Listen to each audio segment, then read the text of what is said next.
Olá! Ano após ano, o Brasil bate recordes na produção de grãos. Mas existe um outro dado nada gratificante: um país que passa fome.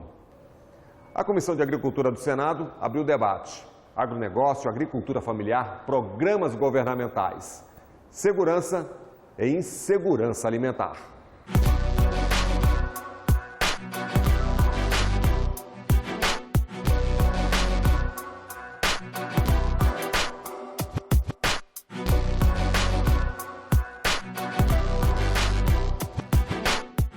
A agricultura brasileira é uma das mais eficientes do mundo. A experiência de política pública da agricultura familiar do Brasil foi um exemplo mundial, uma medalha de ouro. É um contrassenso nós sermos um dos países que mais produz alimentos e termos pessoas passando fome no nosso país. Ser o maior produtor e ter essa quantidade de população brasileira passando fome ou com insegurança alimentar é inaceitável.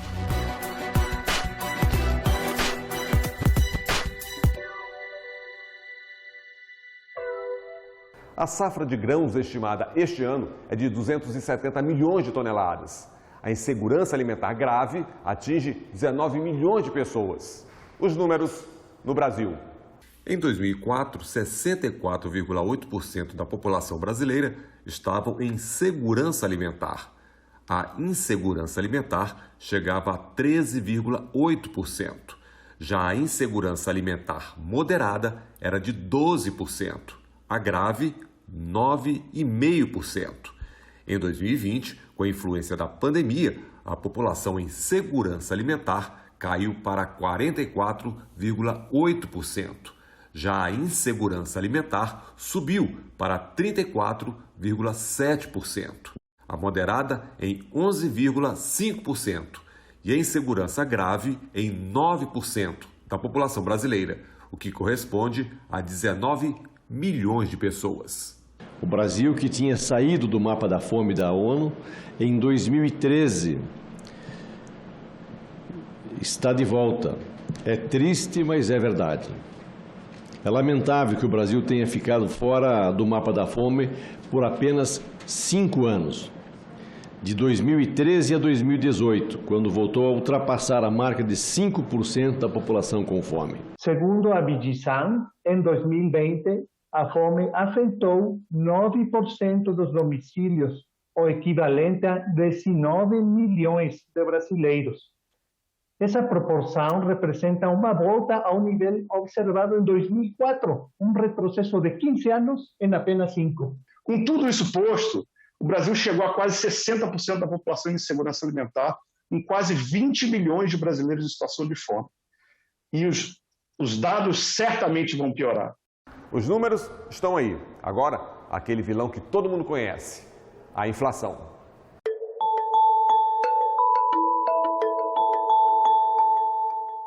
A inflação sobre os produtos básicos da alimentação corroeu o poder de compra dos brasileiros. É verdade, obrigando as pessoas mais vulneráveis a comer menos e a optar por alimentos de menor qualidade nutricional. O aumento abusivo nos preços do gás de cozinha, que já é vendido a R$ 180 em alguns estados brasileiros. E no preço da gasolina e do diesel, também poderiam ter sido freados por uma política de Estado para o setor energético de petróleo e gás. Entre 2006 e 2021, os preços dos alimentos tiveram, em média, um aumento de 38% acima do IPCA. As frutas aumentaram 89% acima do IPCA. Além do desenvolvimento econômico do país, que é impactado, já que boa parte da população gasta a maior parte da sua parcela de renda, que é para algo básico, que é comer, né? E comer mal, porque os alimentos saudáveis ficam cada dia mais acessíveis, pioram a sua saúde, piora a saúde pública e a sobrevida da população em geral. Quem não come, não trabalha. Quem não come, não estuda. Quem não come, não sobrevive. A gente precisa entender essa questão. Vocês viram aí que ainda não se falou em guerra. Agora sim. Nós temos uma guerra que prejudica a produção de um país que produz 100 milhões de toneladas de grãos. Quais são os grãos que eles produzem em maior quantidade? Trigo e milho, né? depois girassol, cevada, canola, que são produtos que impactam tanto o mercado de proteínas, porque temos os farelos que são derivados, são essenciais à produção de ovos, leite e carnes, e temos o impacto do trigo, que é um alimento que vai direto. No caso do Brasil, o maior impacto será, além do aumento dos preços dos grãos ao consumidor, no aumento no preço dos fertilizantes produzidos na região de Bielorrússia e da Ucrânia, que afeta seriamente os custos de produção agrícola. Esse cenário nos traz a um momento administrável da crise econômica, mas uma situação de crise alimentar depende de uma série de fatores externos e da incerteza de como a guerra continuará. Produtividade no campo e economia aquecida, comida na mesa e renda para o trabalhador. O melhor dos mundos.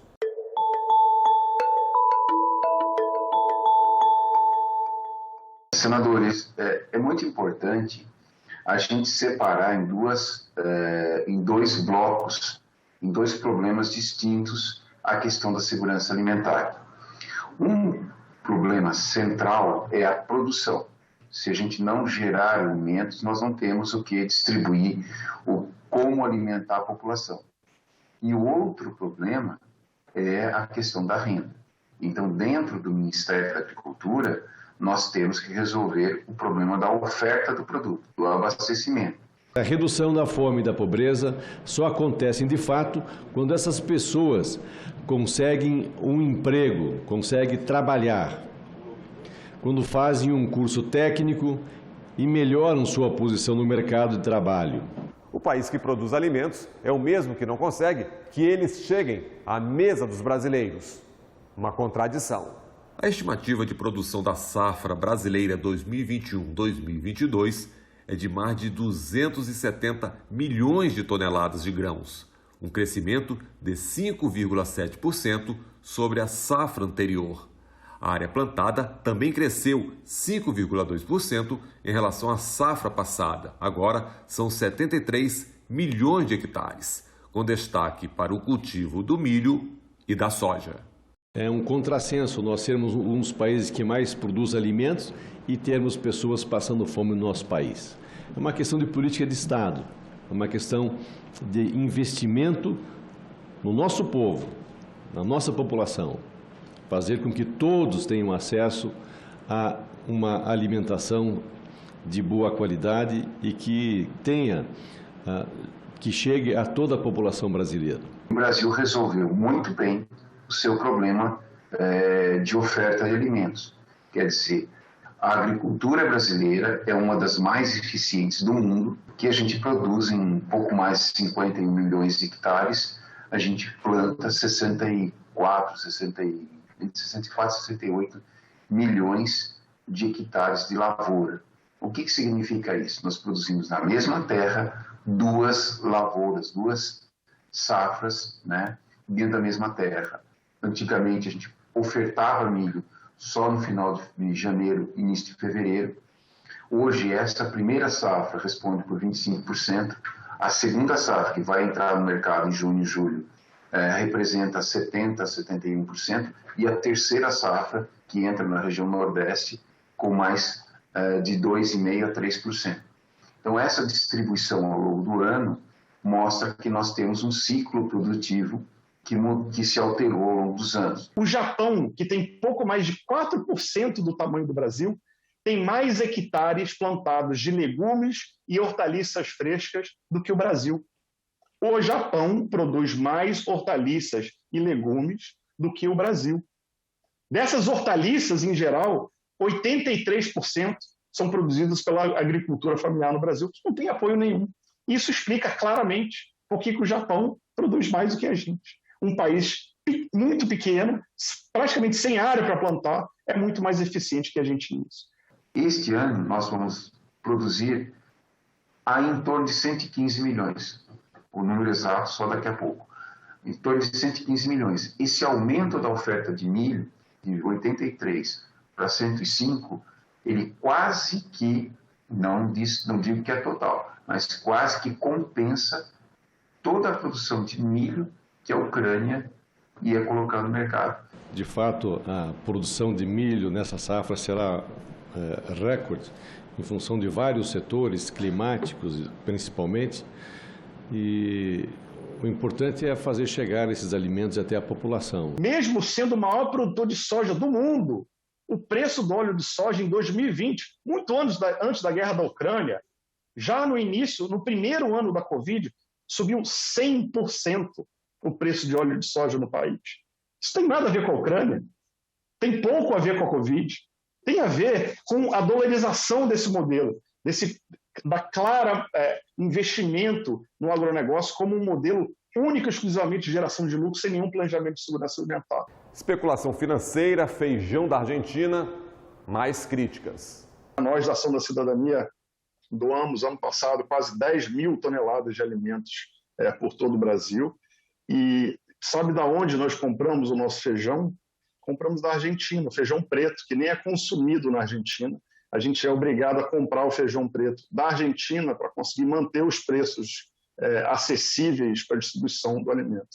Que país é esse de continental que não consegue dar conta da produção de feijão para o seu próprio povo, que para a gente conseguir comprar um alimento para distribuir, tem que ir na Argentina, num país que não consome feijão preto. Essa inflação poderia ter sido controlada pelo governo com uma política econômica voltada para a geração de emprego e renda, de apoio ao setor produtivo, à agricultura, com mais investimentos em infraestrutura e não apenas voltada para o mercado financeiro especulativo, com base apenas na elevação de taxas de juros.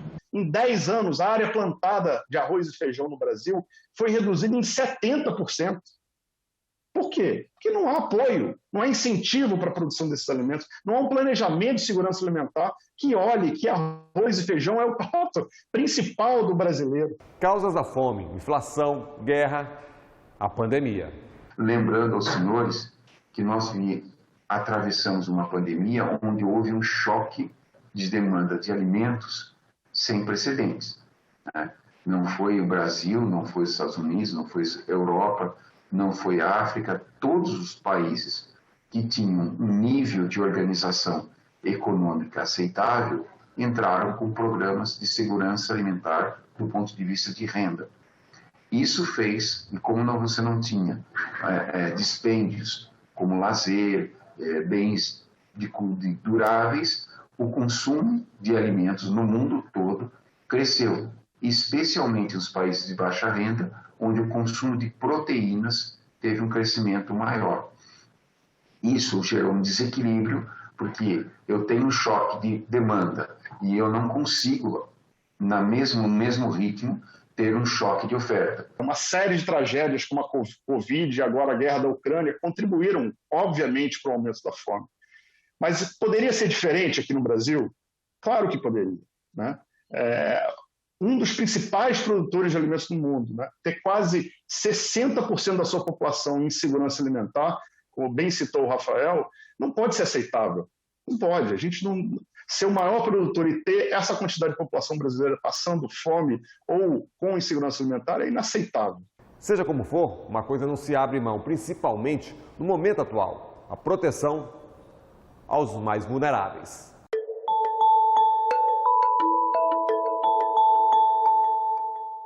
No Brasil, o auxílio emergencial oferecido para mais de 69 milhões de pessoas, bem como o Auxílio Brasil e o benefício de prestação continuada, BPC, ajudaram a reduzir a extrema pobreza no Brasil, mas a continuidade desses benefícios é o que fará diferença para as 1,8 milhões de famílias em situação de pobreza extrema no Brasil. Eu acho que, de imediato, a gente precisa entender que o que resolve é entregar dinheiro para a população, né? Os programas de transferência de renda, que o Bolsa Família, que agora virou o Auxílio Brasil, que ainda não entendemos muito bem as mudanças e a clareza disso, mas é importante entender que há uma fila de milhões de pessoas esperando para entrar no Auxílio Brasil, assim como tinha no Bolsa Família. A gente precisa zerar essa fila. Isso é o curto prazo, é o imediato. Falamos da fome e dos números das causas. Agora, a exitosa experiência brasileira com programas voltados à alimentação. Tem o Programa Nacional de Fortalecimento da Agricultura Familiar, o PRONAF, recursos do BNDES para custeio e investimentos, com o objetivo de gerar renda e melhorar o uso da mão de obra familiar. Já o Programa Nacional de Alimentação Escolar é voltado aos estudantes da educação básica pública. O dinheiro é repassado pela União para estados e municípios. E 30% dessa verba devem ser investidos na compra direta de produtos da agricultura familiar. E o Programa de Aquisição de Alimentos, uma das principais políticas de apoio e incentivo à agricultura familiar do Brasil. Órgãos públicos compram alimentos da agricultura familiar de forma direta e os destinam às pessoas em situação de insegurança alimentar e nutricional. Em 2019, o Ministério da Cidadania disponibilizou mais de 285 milhões de reais para a compra institucional, uma das modalidades de compra de alimentos do programa. A experiência de política pública da agricultura familiar do Brasil foi um exemplo mundial, uma medalha de ouro, sim? Então, tem as ferramentas, quizás tenha que fazer uma abordagem regional, sim? Pero fica muito claro que as experiências bem-sucedidas de políticas públicas de agricultura familiar em Latinoamérica, a maior parte estão inspiradas em os casos bem-sucedidos brasileiros. É difícil falar de alimentação sem tocar no agronegócio. Economicamente, uma atividade essencial. Mas as críticas existem. O Plano Safra de 2019 e 2020 teve a seguinte divisão: 27 bilhões de reais para pequenos produtores, 29 bilhões para médios produtores e 135 bilhões para grandes produtores. Segundo os dados do Banco Central, a pecuária foi a atividade que recebeu mais crédito, quase 75 bilhões de reais, seguido pela soja, com 61 bilhões, pelo milho, com 26 bilhões, café, 15 bilhões e cana-de-açúcar, quase 14 bilhões. Não precisa ser nenhum expert para saber que todos esses itens privilegiam a exportação, não a alimentação do povo brasileiro. Então, se não há um olhar em relação a isso, e mesmo o governo dizendo, olha, temos aqui tantos bilhões no PRONAF, quem negocia esse recurso com o pequeno produtor é o Banco da Ponta. Você acha que o Banco da Ponta prefere negociar com quem? Com o agronegócio multimilionário ou com um pequeno produtor que tem uma terrinha ali, uma lavourinha dele? É óbvio que esse recurso, por mais que seja liberado, não chega ao pequeno produtor. Os números e as diferentes realidades no campo. O Brasil do pequeno e do grande produtor.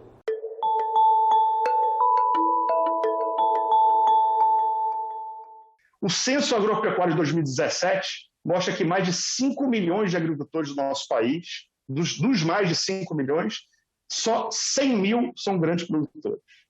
Mesmo sendo poucos, eles detêm 53% da nossa área plantada no Brasil. E os outros 4,9 milhões, o restante, os 47%. São 3,9 milhões de agricultores familiares que detêm 23% das terras. Porém, esses pequenos produtores empregam 10 milhões de pessoas, enquanto os grandes produtores que detêm 53% da terra empregam 1,4 milhões. Menos da metade da terra, 7 vezes mais empregados. Em 85, a gente tinha 23 milhões de trabalhadores no campo. Hoje temos 15 milhões. Termos um saldo positivo da balança comercial através da exportação é importante, é evidente que é muito importante. A produção do agronegócio é importante para o Brasil, mas não é para o brasileiro, que não está tendo na sua mesa parte ou os alimentos para alimentar a sua família. Realmente é um dos grandes problemas que nós temos. De que adianta, sinceramente, senadores, de que adianta para as famílias brasileiras sermos o maior produtor do mundo? Nada. Não estamos gerando nada na questão da segurança alimentar para a nossa população. Os alimentos da população brasileira são produzidos pela agricultura familiar. Todos nós realmente sabemos disso. A agricultura em grande escala é para exportação, é commodities, etc. Mas a produção de alimentos a maioria dos alimentos que vai à mesa da população brasileira é produzida pela agricultura familiar. E as soluções, olhando o pequeno produtor, é simples. Use o mesmo esforço, use a mesma vontade de apoio ao agronegócio exportador para o pequeno produtor. Aumente os subsídios, aumente a capacitação técnica, aumente o apoio dos órgãos como a Embrapa, para que eles possam produzir, melhorar a sua produção e ampliar os seus programas de recursos, de transferência de recursos para essas entidades. Eu concordo plenamente com a falta de iniciativa, de apoio ao pequeno agricultor. Nós precisamos, de fato, ampliar rapidamente essa questão dos assentamentos, de estudar, não é para eles, porque eles não têm capacidade e condição de contratar técnicos para saber qual é a agricultura ideal naquela área, né? E esse recado vai para o Congresso. O Legislativo, nesses últimos anos, pecou, falei isso na Câmara e venho aqui falar isso no Senado, pecou nessa temática. Nós estamos alertando desde 2016 a volta da fome e nada foi feito de forma efetiva. Precisamos ter essa coragem agora, mesmo em ano eleitoral, de tomar medidas que possam, de fato, ajudar essa população que precisa hoje comer, não daqui a 6 meses. Eu recolho a fala do Rodrigo de que o Legislativo pode fazer mais para contribuir, e é exatamente nesse sentido, Rodrigo, que nós estamos fazendo essa audiência pública, ouvindo aqueles que queiram falar e contribuir para que a gente possa fazer projeto de lei 1, 2, 3 ou mais, no sentido de ajudar a produção de alimentos, mas principalmente ajudar para que as pessoas recebam o alimento nas suas residências, nas suas casas, na sua mesa. E essa questão é interessante, o Círculo Verde para pequenas e médias cidades. Aqui no Brasil, mais de 60% da população mora em cidades pequenas e médias. E é em essas cidades onde é muito importante ter equilíbrio nos sistemas alimentares para as pequenas e médias cidades, e a promoção de circuitos curtos, a promoção de logística para prover alimentos dos pequenos produtores a essas pequenas cidades é um grande ponto para trabalhar, sim? A promoção de sistemas alimentares, de circuitos curtos, de baixa pegada de carbono, de baixa pegada hídrica, e que fique mais, que tenha menos distância, que esteja mais perto à fazenda e à mesa, ao prato. Temos a experiência, sabemos como fazer, então acompanhe.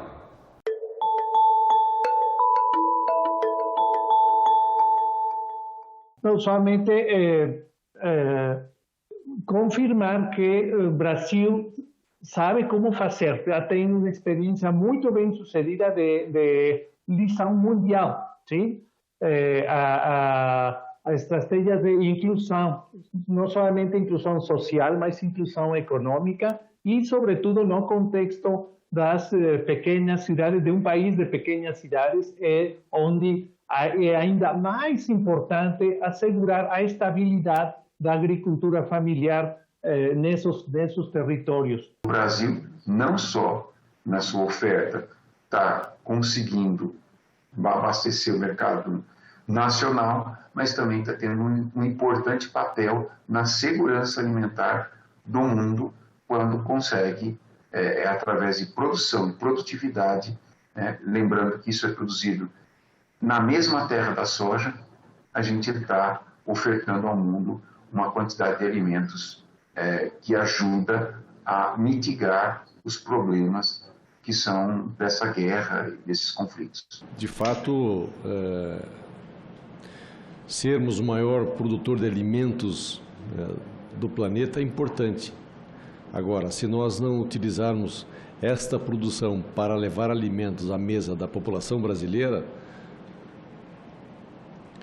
pouco adianta para a população, sermos o maior produtor de alimentos do planeta. Se o Brasil quiser de fato acabar com a fome e declarar a sua independência alimentar da sua população, é preciso pensar em mudar os rumos do planejamento da segurança alimentar do país, que passa necessariamente pela mudança de foco, de olhar apenas para a balança comercial, mas sim para olhar para as necessidades reais do povo brasileiro, em especial dos mais humildes.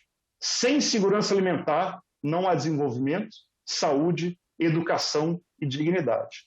Isso só não pode demorar, porque quem tem fome tem pressa. É isso. Melhorar cada vez mais a produção, aumentar a distribuição, sobretudo internamente. Comida na mesa do brasileiro. O Em Discussão fica por aqui. Até o nosso próximo programa.